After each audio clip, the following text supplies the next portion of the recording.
I'm Martin Jarvis, and once again, I want to invite you to listen. Beneath the facade. That's what we're going to talk about today. Facade, the mask. You know, we're wearing masks. We all wear masks. We are some insecure people, probably most of us on this planet. And even those of us that have sort of projected themselves, in leadership and have done great things, oftentimes we're behind a mask. We're operating behind a mask, and this is what we want folks to see, and we begin to operate in that. And sometimes it's just like our wives or maybe our husbands, those are the folks that know who we really are, our children, of course. Well, especially our wives and our husbands. Sometimes, of course, we put the facades before our children as well. But we're going to talk about behind the facade, because facades are fine if we need them, in places of responsibility, in places where we have to function. It's necessary. It's necessary to put on those shades, and put on that mask so we can do the things that need to be done. But there are also times as well that facades sort of harm us and harm people around us. And as we begin to harm people around us, eventually, that old karma thing, that what goes around comes around thing, you reap what you sow thing, oftentimes when we harm people, it often comes back to bite us, okay? So that's what we're going to talk about, these facades. So there are times we need facades. There are good times to have a facade, that mask before us, so we can accomplish great things that need to be accomplished. But there are other times we walk into sort of hypocrisy, and we sort of harm people along the way to keep up this mask, keep up this facade, to feed into this image of ourselves that we're projecting. It's very different. It's very important for us not to lose sight of who we really are. So it's one thing to have this mask, like on Halloween, you have to wear a mask out there, and that's what folks do. But it's cool because you know who you are behind that mask. But the unfortunate thing is that if you leave that mask on long enough, you might very well begin believing that you are that projected image, what that mask is reflecting, okay? And sometimes it is a harsh reality to find out that you're not, okay? We had a situation, during the slave trade. And so, the slaves were, basically, they were prisoners prior to being turned over to the white folks when they were brought to this land and other lands. That you had warring tribes and warring nations, in Africa. Just because they were all black, they weren't all part of the same group. A lot of folks think that sometimes, Man, I remember I might be in another country, So, hey, you're here from, I'm from Dayton, and whatever. Somebody asks if I know somebody. You're from Ohio, do you know Joe Blow or whatever? But so you had warring nations and warring tribes in Africa that would go to war, go into battle, and they would take prisoners and they would have slaves. And so when the Europeans came to Africa, they offered money for people. So what these tribes would do is they would just sell their slaves, their prisoners of war, to these slave traders. But then, it came to be a very lucrative business. And so in time, you would have certain blacks just going around finding other black folks, to being hired by the Europeans to round up a bunch of Africans. It wouldn't matter what tribe they belonged to, and sell them to these Europeans, okay? Capitalism. Entrepreneurism, okay? And so you find everybody isn't like that. Everybody isn't unscrupulous. Some people have ethics and morality and not always willing to sell folks out just because it's financially beneficial. But of course, in that time and in this time, come on, Judas, right, sold Jesus for 30 pieces of silver, right? So you've always, from the beginning of time, even until now, I'm sure in the future, you'll always find people that will victimize other people to make a buck, okay? And so you would have those Africans that would make deals, contract deals with the European slave traders, that they would bring them Africans. And so I was reading this one book chronicling this story of the slave trade, and they were speaking of this particular African that was just doing that. He was the contractor, contract help to go out and bring a bunch of Africans, sell them to these European slave traders. And that African would then ride the boat, with these Africans to the New World. Just in case there was some communication that needed to happen, he could communicate with these African slaves and the European slave traders. He was like the middleman. And so he would go along on the trip from Africa to the New World. And there's one particular story, told the story of this particular, African contractor, that had these slaves and brought them to the New World. But when they got to the New World, instead of getting paid by the slave traders, he was just thrown in with a bunch of them, because as far as the slave traders were concerned, this was just another black face that we can get paid for. So on the whole trip, from capturing the Africans to being the intermediary, the middleman, the spokesman for the Africans, to let the slave traders know, what was going on, this particular African felt he was something special. But when he got to the New World, he recognized he was nothing special at all. He was just another black face, and he was thrown in there with a lot of them to be sold to the highest bidder. Well, but it was very interesting. When he was thrown in with the regular slaves, who of course knew who he was, they killed him. So he reaped what he had been sown that whole trip. And so he had a facade that he was something different, only to find out later, to his heart, the harsh reality, that in the eyes of everybody else, he was no different than the people that he thought he was better than, okay? And so that's an example of sometimes that facade. How sometimes we can buy into the facade. We can forget who we really are, having bought into the facade that we're lost. We don't really know who we are. Sort of like the old joke about, the woman who dyed her hair this color, dyed her hair that color, and dyed her hair for so many years she had forgotten what color her hair really was. And I know that's unbelievable, it's not realistic, but sort of that understanding is, if you buy into this facade for so long, sometimes we forget.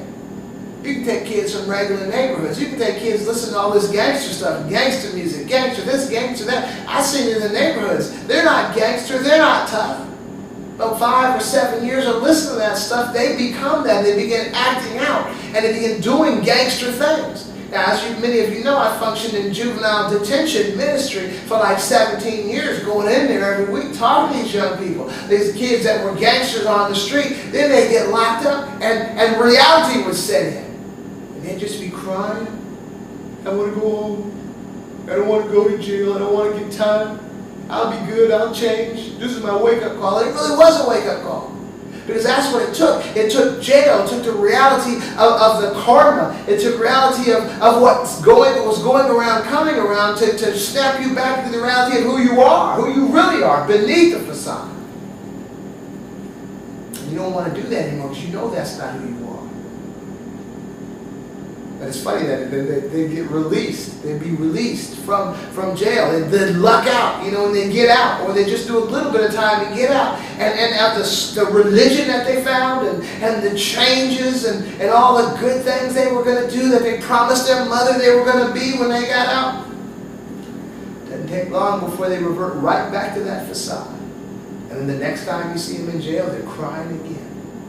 As they talk about finding God in jail. So many folks do. And many Christians and religious folks think that that's not legitimate. They just found God because they were in jail. No, that is legitimate. That's because the mask was yanked away, and the real part of them was standing there recognizing that there's something wrong with the life that they were living. That's why you find certain folks going to jail and getting their college degrees in prison. But they wouldn't have done it on the outside. Why? Because their facade was not allowing them to do so. So they get inside for 15 years and come out with a degree. Something that they would have never gotten had they not gotten locked up. Because it was only after they were locked up the facade was ripped away. And they were recognizing how much time they were wasting in this condition. They got busy. And as well, when we look into this political situation going on, I think as African Americans, we especially have to be careful not to buy into what everybody else is bought into. We need not buy into the facade. We need to look at this political situation today that we've been watching from on the outside. Before we had an African American president, we've been Republicans and we've been Democrats. But the reality deep inside, we knew we really weren't a part of this thing.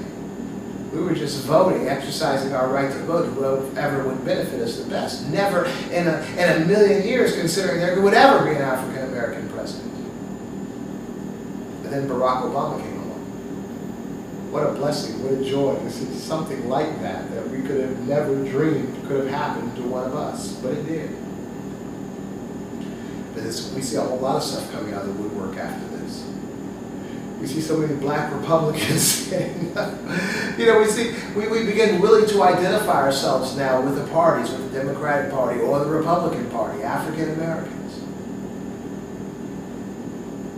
And I'm afraid that it's been taking us away from the reality of who we really are.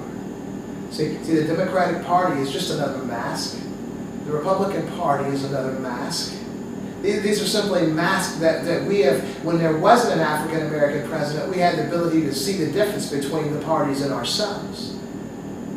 But we began to buy into the Democrat, buy into the Republicans so much that has become a real part of us. We need to begin to not lose ourselves in that. We see it all the time. We see it in the other races that function in these political in the political parties. How they bought so much into the facade, they don't care what their particular party espouses. They'll buy into it simply because they're a Democrat or they're a Republican.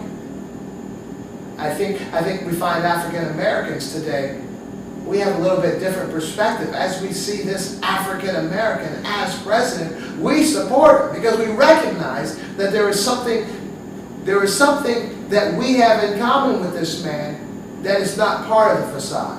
The facade is the political party. The facade may be how much money you have in your bank and the person that you believe that makes you. But the reality is, we are African Americans in this nation. We've been second-class citizens for many years. We're coming up out of that, but not to get so entwined in the political process that we somehow lose sight of who we really are. We are African Americans, and that is the reality. And is always the reality. I saw it recently, because you've seen it. You see, we may have had, there may have been 50 or so percent of the American population that voted Obama in office, but that means there's another 50% or just about of the population that doesn't like him. And you've seen the venom, and you've seen the name calling. You've seen the lies and the unfair treatment and the no cooperation, unprecedented no cooperation within the government simply because there is an African American president. I mean, there have always been Democrats and there have always been Republican presidents, and to some extent there was cooperation, between the parties to get things done, which is their job. But it was like day one Obama came in office, it was like, we ain't helping, we just trying to get him up on out of there. And it's really very interesting to see the chain of events that have happened that have been leading all the way to this election. Very interesting. Very interesting. And so it's not really about a political party. To me, it's not a political party which is right or wrong. There are political parties that are preferences, that's fine, but let's not get so entwined in the political party that we lose sight of who we really are as human beings and as African Americans. And what I mean by that is, even when we look at the Civil Rights Movement, even like great movements within the United States, I mean, I know there was a lot of blood, sweat, and tears, and suffering, and sacrifice by a lot of people, but the powering force of the movement was the honesty, was the integrity, was being on the side of right. And that side of right is that one, the Civil Rights Movement. That side of right is what won the civil liberties and all those good things for people who deserved it because they were on the side of right.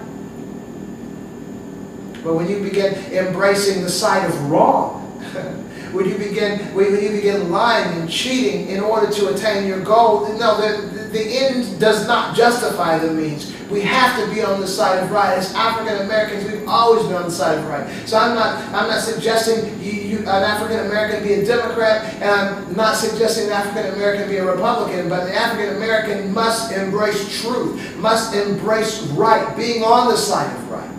And so when you begin to embrace yourself simply in the party, and if there are lies being told, embrace the lies. If there are mistruths or misrepresentations being presented, embracing those and claiming those, don't do that. Whether you're a Democrat or a Republican, recognize the path that we've been on in this nation all of these years has been a path that we've been sighted on the side of right, on the side of good, on the side of justice. And so what I'm suggesting today, this isn't a partisan message, because the reality is for there to be true freedom, for there to be true equality for African Americans in this nation, there has to be Republican African Americans, there has to be Democrat African Americans, and independent African Americans. We can't say, because it's not true freedom, it's not true liberty if we say no, to be an African American, you have to be a Democrat, or you have to be a Republican, or you have to be an independent, or whatever. What I'm suggesting is, for there to be true freedom, true liberty, you have to be whatever you feel like being, but whatever it is, let it be honest. And let there be an integrity that only truth is embraced, whatever ideology you are prescribing to. And that truth, to me, beneath the facade. See, what is the facade? If a facade is a mask, if a facade is something that's untrue, that's being projected, whether, we think it for the good and we think it's for the bad, the reality it's not honest and it's not real. So if the facade is a mask that decides what the reality is, then beneath the facade is truth. Beneath the facade is honesty. And so dishonesty is a facade. Because dishonesty, the reality behind dishonesty and a lie is that you know it's dishonest and you know it's a lie. Now you might be good at presenting it, good at projecting it, but the reality is you know it's a lie. If you know it's a lie, then it's a mask. And beneath that facade is the truth. And all I'm suggesting in this message is that we need to gravitate back beneath the facade, beneath the mask, beneath that deceitful projection, and begin to embrace truth and good. It's not about an ideology or a political point of view. Be a Republican, be a Democrat, be an independent, be a Christian, be a Muslim, be an atheist, whatever it is you choose to believe, but let it be honest. Let it be that place beneath the facade.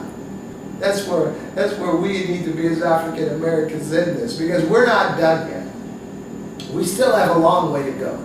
If Obama becomes, in my opinion, if Obama becomes president this time, which it looks like, he just might be with all this stuff going on, the chain of events happening. But if he does become president again and then he's not president, how many years do you think it's going to be before there's another African American president? Probably not in any of our lifetimes. This is it. Right now, that roulette wheel is on the black right now. It just might be on the black for a couple more revolutions. But after this, it's going to be a long time before that thing lands on black again. So I'm saying is, so we just need to know that we haven't. I think we might be on a particular more positive trajectory, direction, angle, whatever. But as African Americans, we still have a long way to go. We have to begin making right decisions. We have to begin putting down the alcohol, putting down the weed, putting down the drugs, putting down the lottery tickets, putting down all those things that are sapping up our potential, whether it's our economic potential, our financial potential, our emotional potential. Quit cheating on our spouses, quit doing things that we're not supposed to be doing. This is what I tell my kids, this is what I raise my daughter every day, is like, honey, you always have to do the right thing. It may not be easy. Everybody may not be with you, but you have to do what you believe is the right thing. Now, I'm not even trying to, at this particular junction in her life, I am telling her what the right things are. But as you begin to get older, you're going to be presented with all kinds of things. Daddy didn't tell me this was right or wrong. That you're going to have to make determinations yourself. But when you recognize that there was something right, that's something that's honest, something that's not wrong, something that's not exploiting other folks, making other people suffer, the right way to go, we have to go make the right choices. We have to do the right thing. African Americans, we need to do that. Because the reality is there is this thing called karma, as we discussed in the last message. That what goes around does in fact come around. And that's why we've been suffering. We can't blame most of this stuff, our ills, on the white man. We can if we want to, because it'll make us feel better, but it's that same old thing about not taking responsibility. Now, I don't like it when white folks tell black folks that we don't take responsibility, but but the reality is we don't, okay? I mean, how is it with your kid at home when they're doing something they shouldn't be doing, and you check them and they're always making excuses? Doesn't that tick you off just a little bit? Well, come on, we need to do that too. Our ills, we gotta stop blaming our ills on other folks. If we know that we have done everything right that we were supposed to do, who has done that? Nobody. But if we have, then we can say, it's not my fault. But if you can begin to pinpoint things that you have done that weren't quite right, you can't blame your situation on anybody. You will, most of us do, but we can't. And you know, we have that detention sometimes. I have these kids, and just because you didn't do that thing, and you got jammed up for something that you didn't do, and those kids in detention would tell me that, Mr. Jarvis, I really didn't do this. I said, well, you know, that thing that you did that you didn't get popped for? Well, this is karma. Okay, you may not have got, but maybe that's what this is for. You didn't get caught for the thing you did do, so you got jammed up for this thing you didn't do. So really, you're still getting jammed up for what you did that wasn't right. Okay? So you can't even blame this on somebody else, even if you were set up, if you have done other things wrong that you've gotten away with. You see what I'm saying? And what I'm suggesting today is, at this particular point in your life, you need to stop doing wrong. I'm serious. Nobody can really, let's be real now, nobody can stop doing everything wrong. Who doesn't do anything wrong? I mean, I get a little heavy on the pedal sometimes when I'm driving, I have to admit. But I'm just suggesting that we really need to just stop doing wrong.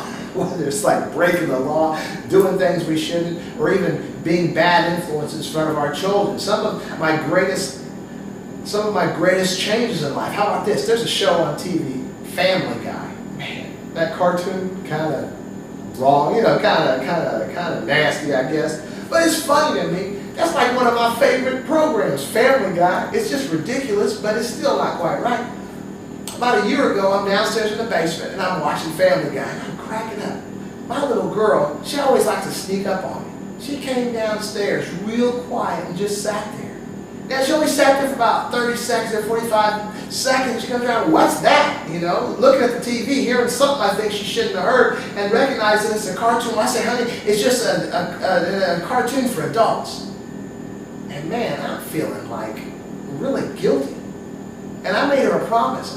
Later on that night, I said, honey, I'm going to make you a promise. Daddy will never watch that program again. Now that's rough, man, because I made that promise to my little girl. Or sometimes I'm at home by myself, and I want to turn on, you know, watch that silly cartoon. But I can't, because I promised my daughter that I wouldn't. Sometimes we need to begin to make changes, even if it goes against, you know, every fiber of what you want to do for your pleasure, because our children are watching. You know, I shudder to think, what if my daughter had snuck downstairs and like hid behind the couch for a half an hour and listened to that whole program? You know the kind of things are on those programs, what I'm talking about. Our kids are watching us. And so I feel that I was able to, it was only like 45 seconds or so, but I feel blessed that that's all the exposure she got. I had to quick on my feet and make that promise to her. I'd never watch that program again, and I haven't. We need to change, if not for ourselves, for our children. Because they are watching us. And whether you think they do or not, they worship you, they idolize you, and they're becoming just like you. And they will be just like us when they get older, except maybe ratchet certain character traits up just a little bit greater than what they are with us. Some of the good ones, and unfortunately some of the bad ones. So I'm just suggesting today there are even the whole Family Guy thing. I wasn't raised like that. You know, I've been Martin Jarvis all these years, but Marty wasn't raised like that. Behind the facade, man, we have been functioning behind certain facades for so long. Some of us drink a lot. Some of us smoke a lot of weed, or cussing, or cheating, and doing things we shouldn't be doing. That's not who you were raised to be. That's not who you are. And some of us, even if that's how you were raised to be, then that is a facade that was created early in your life.